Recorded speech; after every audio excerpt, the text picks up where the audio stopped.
আলহামদুলিল্লাহ ভালো মজা হয়েছে।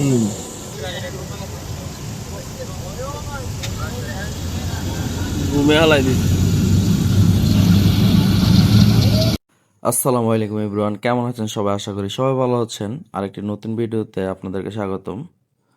তো আজকে আমরা সবাই মিলে যাচ্ছি আপনার বাংলাদেশ জামাতে ইসলামীর 19 তারিখে ঢাকাতে ওনাদের জাতীয় সমাবেশ ছিল। তো জামাতের ভাইয়েরা আমাদেরকে দাওয়াত দেয়, তো আমরা ওই দাওয়াতে অংশগ্রহণ করি। তো আজকে চলে আসছে, আপনারা দেখতে পাচ্ছেন হোসাইন ভাই। এর আগে ওনাকে দেখেন না আপনারা অনেকেই। হোসাইন ভাইয়ের বাড়ি হলো মতলবে, চাঁদপুরের। আগে হোসেন ভাই দাউদকান্দি থাকতেন, দাউদকান্দি মাদ্রাসায় পড়াশোনা করেন, আমাদের ফ্রেন্ড ছিল। তো এখন উনি মতলব নিজেদের বাড়িতে থাকে আর কি। তো হোসেন ভাইও আসে। তো জামাতকে বোঝার জন্য, ভালো করে জানার জন্য, তো আমরা সবাই আপনার বাংলাদেশ জামাত ইসলামের আহ্বানে ঢাকা রওনা হই।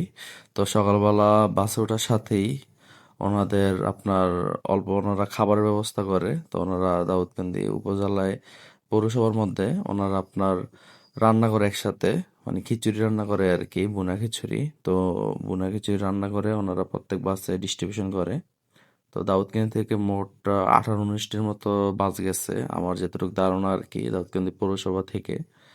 তো ওনারা যে খিচুড়িটা রান্না করছে, খিচুড়িটা আলহামদুলিল্লাহ অনেক মজা ছিল।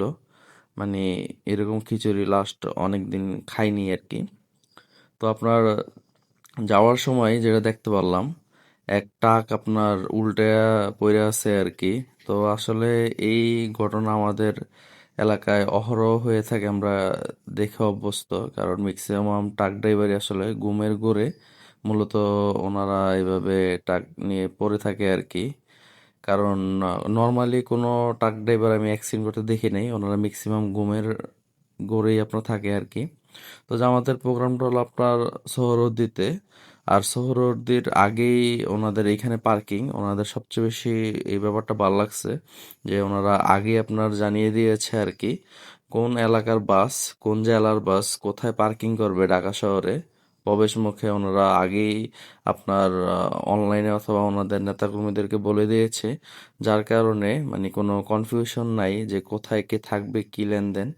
ওনারা আগে থেকে সবাইকে জানিয়ে দিয়েছে যে কুমিল্লা অঞ্চল অথবা চট্টগ্রাম অঞ্চলের লোকজন কমলাপুরের এখানে বাস থামাবে। তো আমরাও কমলাপুরের এখানে বাস থামাই। তো বাস থামার পরে কমলাপুর থেকে সোহরাওয়ার্দী প্রায় কয়েক কিলোমিটার রাস্তা। তো আমরা চিন্তা ভাবনা করছি এত দূর রাস্তা হাইটে যাইতে আমাদের অনেক কষ্ট হবে, কিন্তু দেখা গেছে কিছু দূর হাঁটার পরেই যে জামাত ইসলামের ভাইদের মিছিল অনেক দেখতে পাই। মানে এক একজন এক এক এলাকা থেকে আসতেছে, ঢাকার প্রবেশ মুখে ঢুকতেছে। তো ঢুকার সময় আমরাও তাদেরকে পাইয়া ফেলি আর কি। তা পাওয়ার পরে তো তারা দেখলাম মিছিল করে করে ঢাকা যাচ্ছে আর কি সোহরওয়ার্দীতে। তো তাদের মিছিল দেখে তো আমরাও জয়েন হয়ে যাই তাদের মিছিলে আর কি। তো তাদের মিছিলের বাসা আসলে অনেক সুন্দর। কয়েকদিন আগে আমাদের দাউদকান্দিতে অন্য দলের মিছিল হয়েছে। তাদের মিছিলের বাসা খুবই নোংরা ছিল। মানে ভিডিওর মধ্যে বলতে চাই না আর কি, মানে প্রতিপক্ষকে ঘায়াল করার জন্য যা বলা দরকার তারা সবই বলেছে আর কি। কিন্তু ওনাদের স্লোগান, ওনাদের কথাবার্তা খুবই শালীন ছিল। তো আমরা ওনাদের সাথে মিছিল করতে করতে চলে যাই সোহরাওয়ার্দীতে। তো অনেক ঘোরাঘুরির পরে সোহরাওয়ার্দীর মাঠে আসলে যাওয়ার সুযোগ হয় নাই, এর আগে মাঠ ভরে যায়। তো মাঠে মানে এখানে আমরা ঘোরাঘুরি করতে না যাইতে বাইরে অনেক টায়ার্ড হয়ে গেছি। তো অনেকক্ষণ এখানে বসেছিলাম। তো বসে থাকার পর 5টার দিকে যখন শেষ হয়ে যায়, তখন আমরা আবার আমাদের বাসে ফেরত আসি এবং আলহামদুলিল্লাহ বাসায় চলে আসি।